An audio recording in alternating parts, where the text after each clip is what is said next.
As the art director for some of the world's most successful authors, Rich Hasselberger has the job of designing book jackets that attract readers to the new books by the likes of Tom Clancy, Ken Follett, and dozens of other best-selling authors. We asked Rich to join us on The Literary Life to talk about how he approaches the task of finding the best way to communicate visually what's in store for readers on the inside.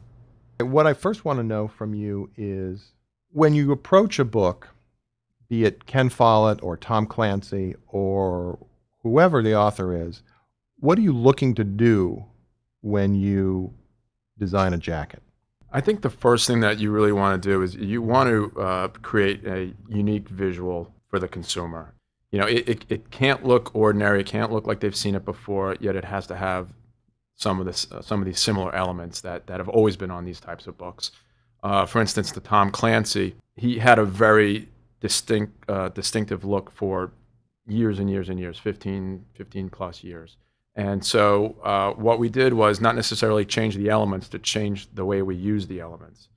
For instance, on the cover, there's a bullseye with a AK-47, which I believe was on one of his earlier jackets, but it wasn't rendered the same way. And just by changing it into a more graphic, flat, kind of poster, bold approach, it instantly signaled a new, fresh look. And that kind of look, I think, really speaks to a younger market now.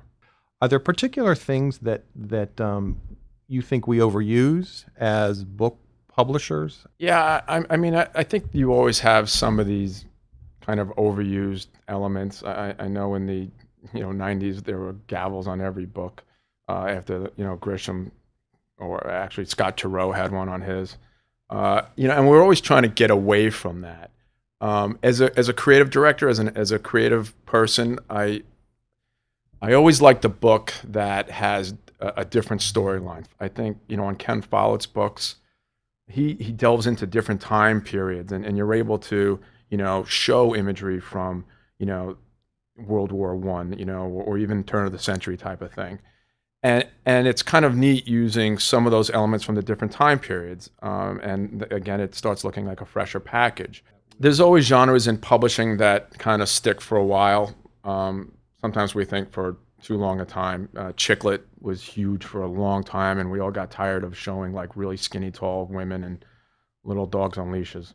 And then there were, and now we're kind of going through a paranormal stage where the guys have the bare chests and this, that, and the other thing, and it's a big business, and it's usually successful. But it's always nice, for me anyway, to really get into a project that's a little offbeat and a little unique. Is there a particular book jacket that you remember specifically for what you did right or you did wrong?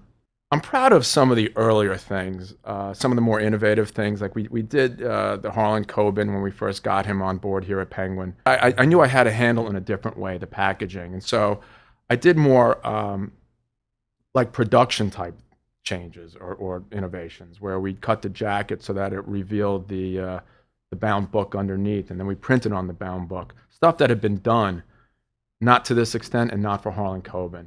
But that's the kind of stuff that I'm proud of, the stuff that really, really looks different. Penguin has a huge annual Halloween party, and I understand that you are at the forefront of planning and executing much of it, if you'll pardon the use of the term executing. I'm just wondering if you can give us any hints as to what a Penguin Halloween party in 2010 might possibly look like. Well, I can't divulge specifically what we're going to do. It's going to be overdone. It's going to be expensive, but it's going to be visually really, really exciting.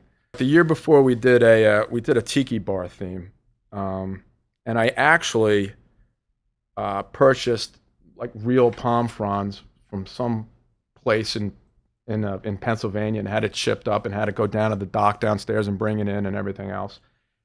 And we've actually made trips to the lumber yard. So it's more than just kind of gray paper and and Scotch tape and everything like that. Last question for you: is there a book that you've read in your life that you wish you designed the jacket for?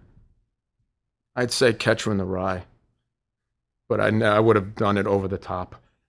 It would have been some over the top imagery. It would have had, I probably would have had a gavel on it for whatever reason. It never would have ended up being a red jacket with yellow type. This iconic piece of Yeah, I would have wrecked it. I would have just wrecked it. But that's a book that I just cherished, and I would have loved to have done something on that. Rich, thank you. Rich Hasselberger is a vice president and creative director here at Penguin.